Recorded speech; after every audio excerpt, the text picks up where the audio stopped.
everybody, I'm Jennifer Davidson with the Alabama Cooperative Extension System. I'm the County Coordinator here for Russell County Extension, and tonight we are here at the Forestry Workshop, which is a celebration of our forest landowners in Russell County.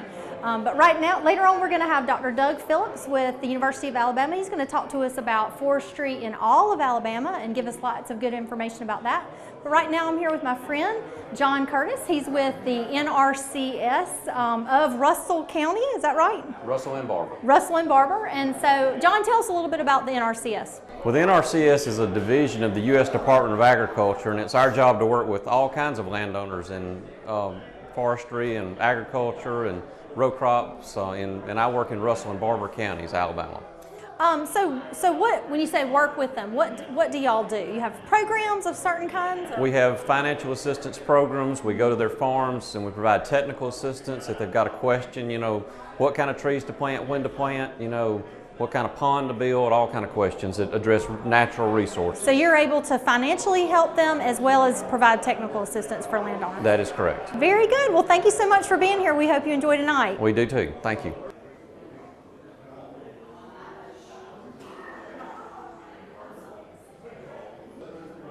As folks are coming here for the forestry workshop tonight, I'm going to talk a few minutes here to my friend Matt McCullough with the Alabama Forestry Commission. So welcome, Matt. Thanks for being on. Thanks for having us. So the main thing on everybody's mind right now is drought and fire, right? Yes. So tell us a little bit about what y'all do with that. Okay, well, from November 1st to today, November 15th, we've had over 530 wildfires in the state of Alabama. So it's really dry out there. We're currently under a no burn ban for all counties in the state of Alabama. You can they can be fined for $250 to $500, and at the discretion of the court, 6 months in jail.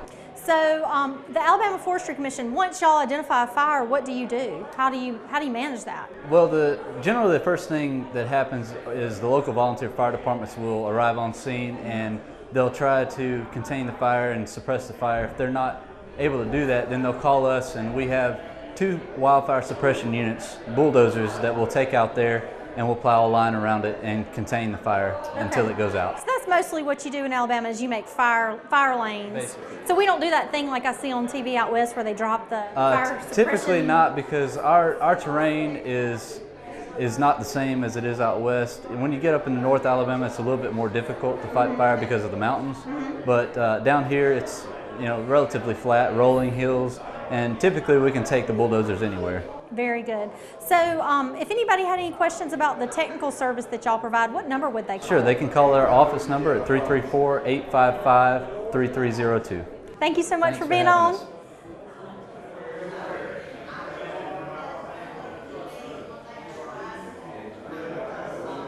Hey, I'm here with Ashley Smith, my friend from the Alabama Forestry Association.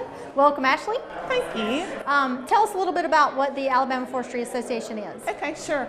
The Alabama Forestry Association is a member organization. We are the trade association for all of the forest industry in Alabama.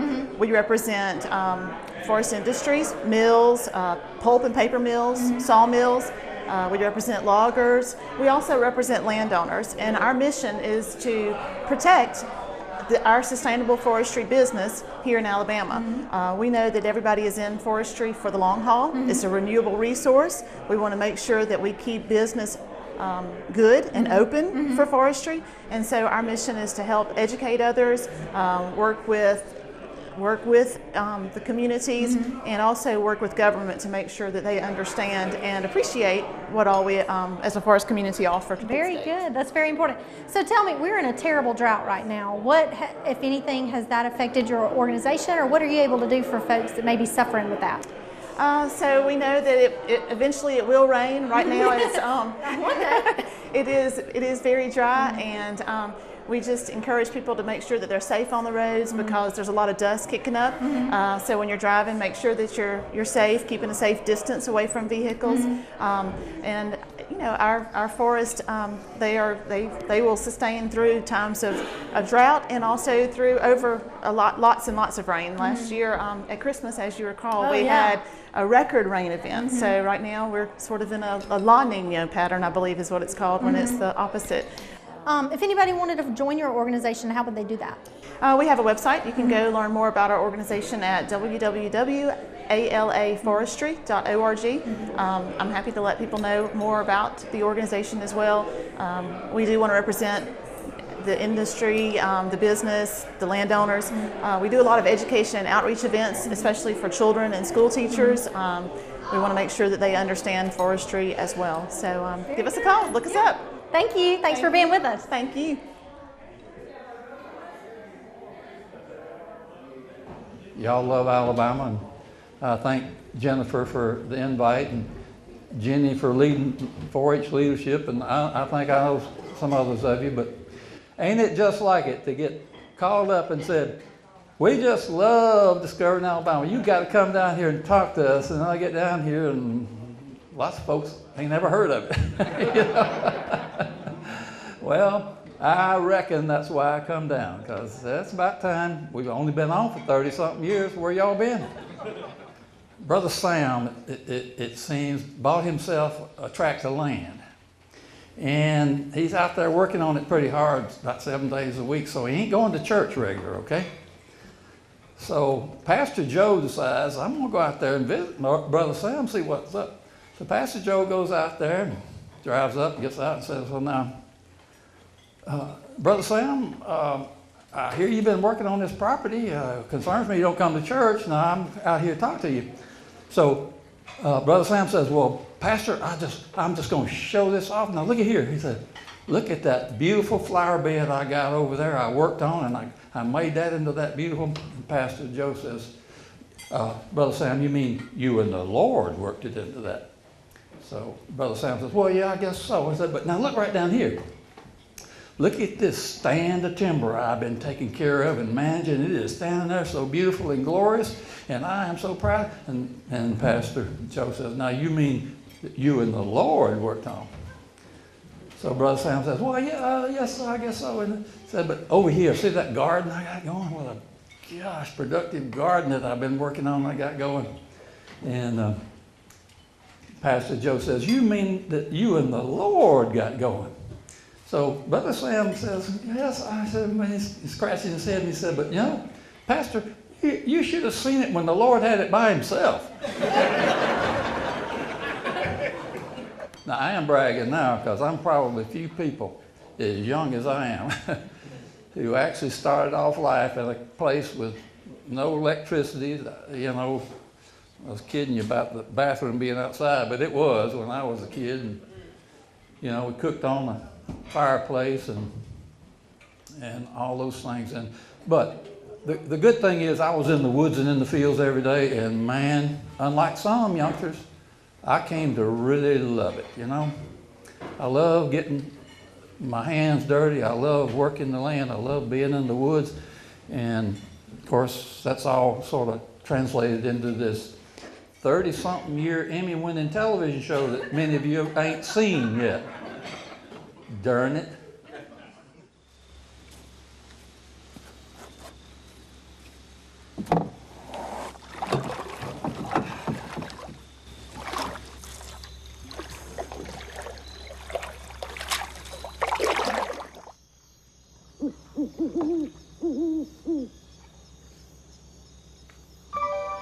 Alabama Public Television and Discovering Alabama invite you to join an adventure.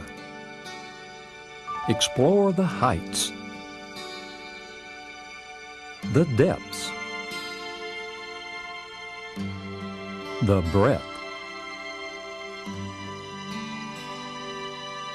and the breathtaking beauty.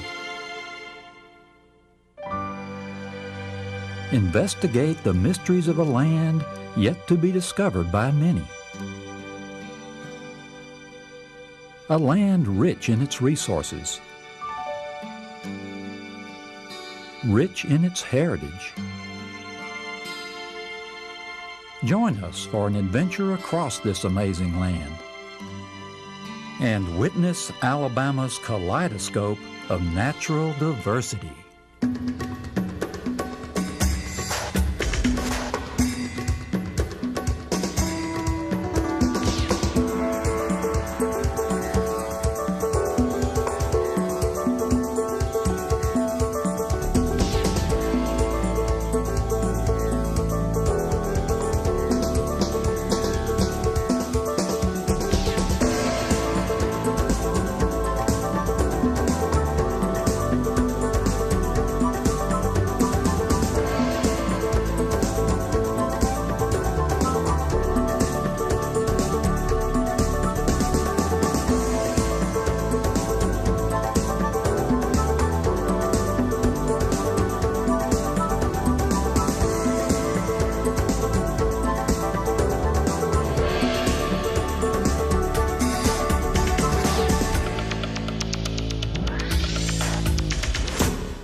part of the story I wanted to tell you about this is Discovering Alabama pioneered an effort many years ago to get a grant program with our state agency to help fix water pollution problems.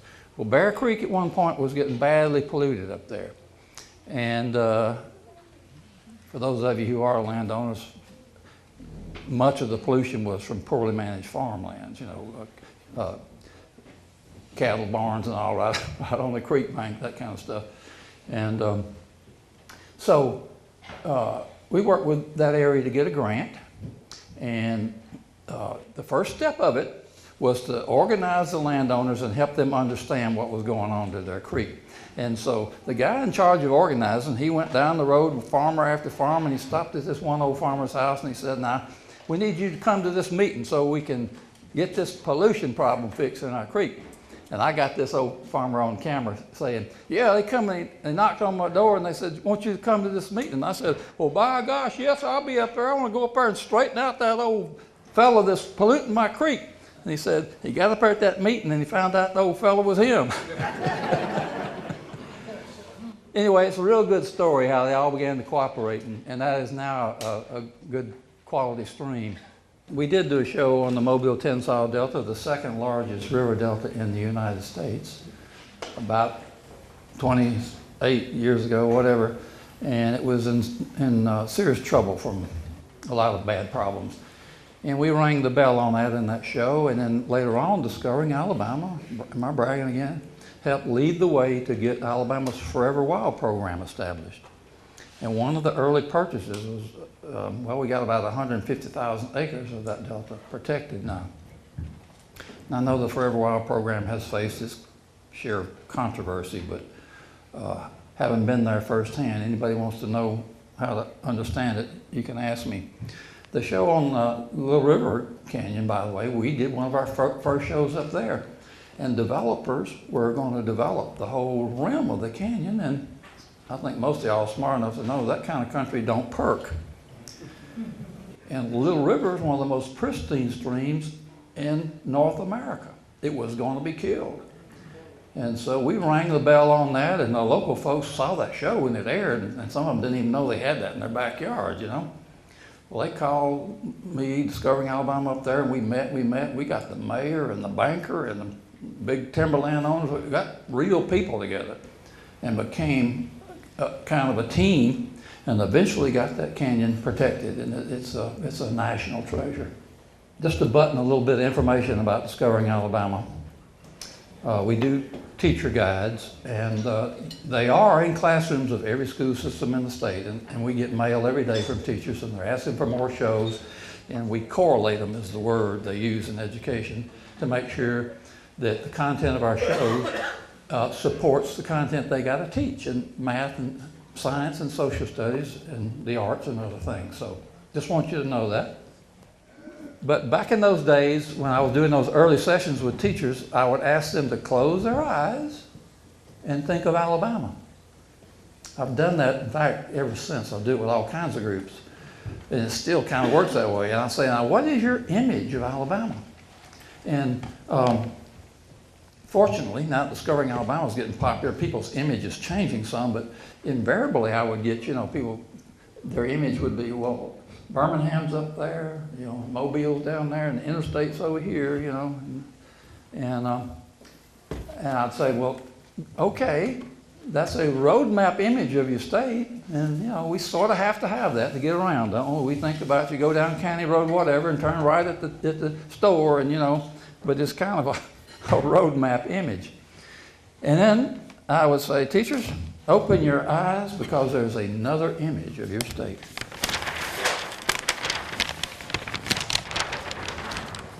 All right, for those of you who thought you had an advantageous seat, you can't see it, can you? I'll try to turn it. We don't have a whole workshop moment tonight, but in the brief time we have, if I had to have one show and tell prop, this is it. Because this is just the geology map of Alabama. And without getting into what the color codes and the margins mean, at a glance, you can see how remarkably diverse Alabama is in geology. greater geological diversity than any other state, except California argues with us, and they're probably right because they're big and they cover a lot. If we had time, though, we could overlay on top of that something I think y'all are familiar with, the soils map of Alabama. Over 300 soil types in Alabama, including some of the best soils in the world right here in the state. And we could overlay on top of that the forest map of Alabama. And my buddy foresters tend to think of, bless their hearts, in terms of pines and hardwood. But we got more tree species than any other state, and over 70 different forest communities. And we could overlay on top of that the rivers and streams map. And for umpteen years we've been saying 70-something thousand miles of rivers and streams. Well, they just did a more meticulous satellite study, and it's 100-something thousand miles of rivers and streams in Alabama. So we got a lot of terrain that drains, you know. Now, all right, on top of that, we could overlay the myriad habitats, niches, flora, fauna, plants and animals. And when you add it all up, if you're watching the environmental news, and I think some of you have been, you probably know in the last 10 or 12 years, world-leading scientists have been going, wait a minute, wow, Alabama is one of the most naturally diverse, naturally rich regions on Earth. That's a different image of our state. Can we talk? That's a different image, I dare say, than a lot of Alabama leadership has. And some of their mindsets concern me sometimes. But this is what hangs in the balance for Alabama's future, especially our long-term future. I like to say, we got it great now. Yeah, we can have our problems. But as the landscape goes, so goes the lifestyle. And if you don't understand what I mean by that, you go live in Los Angeles for 2 weeks. You know what I mean? No more neighbors and neighbors, no more communities, crime, cost of living through the roof, traffic you can't budge in, you know. You don't even have to go to Los Angeles now, you can go to Atlanta. That's why we have water wars. Y'all familiar with that? You're down here close to where it has to happen. That part of Georgia has sprawled so badly that now they're out of water. They paved over all the natural recharge areas. The natural streams have been converted to flumes, so the water runs in them and runs out. And now it's costing them like the dickens to try to get water, including the need to steal, is the word I've heard used, from Alabama streams. Well, we got some things to think about for our future, okay? I didn't exactly bring my preaching hat, but you can pretend this one is.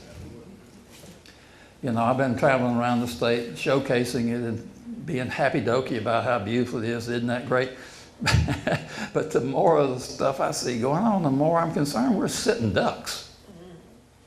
You know, not next year, not 10 years, but think 50 or even 100 years down. If we don't begin to genuinely embrace what makes this state truly unique, all that natural wonder, it will be, I think, one of the most tragic losses on Earth. And by the way, let me put it in context for you. These same world-leading scientists who are pointing in Alabama and going, wow, look at this place, are the same ones who've been studying the global situation and are telling us in 50 years we could wipe out as much as 60-something% of all species, plant and animal species. There are now, it's documented, you and I don't hear about it because our news don't carry it. There are rivers of garbage in the ocean. I mean, 1,000-mile long rivers of garbage from the stuff that comes from the way we live, I guess, and how poorly we manage it. And marine ecosystems are suffering mightily from it. And I could go on and on about that, but I don't want to sound like gloom and doom. To the contrary, I want to say, and look what we got in Alabama. It needs to be understood in context of what's going on a planet that took millions of years for the population to get up to, well, what was it, 1900, you know? And it has increased 100-fold. And it's headed for 9 billion in the next 25 to 40 years. Now it's 5 to 6 billion now. You know, 9's not quite double, but forgive me if I sound like I'm concerned. But I was raised up, I had a special childhood, maybe some of you did. I mean, was raised on, I don't know how many, a couple of thousand acres, I guess, inherited by my grandparents, part Indian, part Creek Indian, and oh, for me, you know, roaming them woods and roaming them creeks, and you know, when I first had to go live in the city, I was shocked at how people had no sensibility for any of that. And that, in essence, folks, I'm about to shut up on my preaching, but the world is becoming increasingly urban, increasingly urbanized, and guess what that does for us? The more they need them services and all that stuff, the more they look at us to raise them property taxes. Now that ought to bring it down home for you, you know. And like other states who run those property taxes up so high, the average individual and family landowners can't afford to hold it anymore. You know, they've either got to abuse it to make some bucks off of it, or subdivide it, or give in to the offers of developers. And that's a major contributor to forest losses in many parts of the nation. I'm not sure we understand that in Alabama, along with, dare I say, other things we don't understand. Well, I am here to celebrate Alabama, and these little teasers just set the feeling. Once we get into the shows, there's a lot of content there, a lot of content for teachers and schools. So you might want to pass the word about that. But part of how we got the Alabama Forever WOW program passed, I could write a book on this, okay? Because the governor's folks, this is some very interesting history. Now past, some of you in the state agency realm probably think that past Commissioner Jim Martin came up with the idea for Forever WOW, bless his heart. I love the man dearly, but I took him walking in the woods and made the whole, anyway, that's another story. That'd be chapter 1 in the book. But long story short, the governor's people asked me to come in and run the process, facilitate the process, coordinate the committee they put together. And I kid you not, the first day I walked in there, they had 36 members, and all the industry people were in one corner, all the environmental people were in another corner, and different state and fed people were not close to each other because they never got along anyway. And I had to forge consensus among all those warring factions, you know. And I pulled every rabbit out of the hat I could. In fact, Guy Hunt was governor at the time. Guy Hunt sent one of his people to deliberately sabotage the effort because he didn't believe philosophically that the state should own the property. So, but I got to give that committee credit. Once the light bulb came on and they realized they didn't need to be mistrusting each other, that we were all talking about our children's future. And here's how I got them along that. I never said the word environment or ecology, you know. I said we're talking about our heritage, folks, our natural heritage, what you and I have enjoyed and what's at stake if we don't start protecting critical parts of it. And you know, this is when they started scratching their heads. And you know, and to answer your question, if I was a state official, I don't think I would sit quietly while some California liberal hugger-tree, you know, came pushing stuff at me either. We got to do it from what we as Alabamians know and care about. Now, it's hard to touch those leaders when you know they're not leaders, they're artful followers. You know? So, you know, after they get the tempo, but the real answer is when enough people start saying they care for the land and the rivers and the wildlife, that's a slow go. Now I'm gonna give you some doom and gloom. I worry for this culture right now. You know it. So many people don't pay attention. So many people are hooked into television that ain't nothing like Discovering Alabama. It's dumb stuff. I mean, flip through the channels and see all that dumb stuff. We are dumbing down America. You know, now Alabama has a better chance because we've got a lot of people who still live on the land care about the land. I think we got to get our voices together though, a little bit and be heard better. So I encourage you to do that. Well, let me say this. Bless all of you for what you do, what you care about.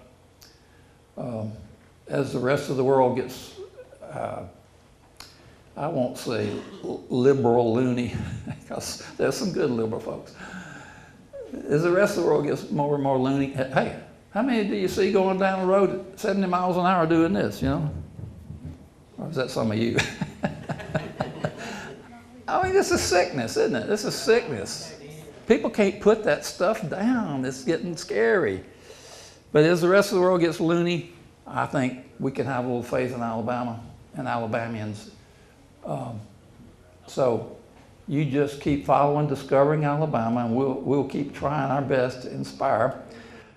We are on the web at discoveringalabama.org. Anything you want to know about us, go there. If you can do computer, I can't and don't want to, okay?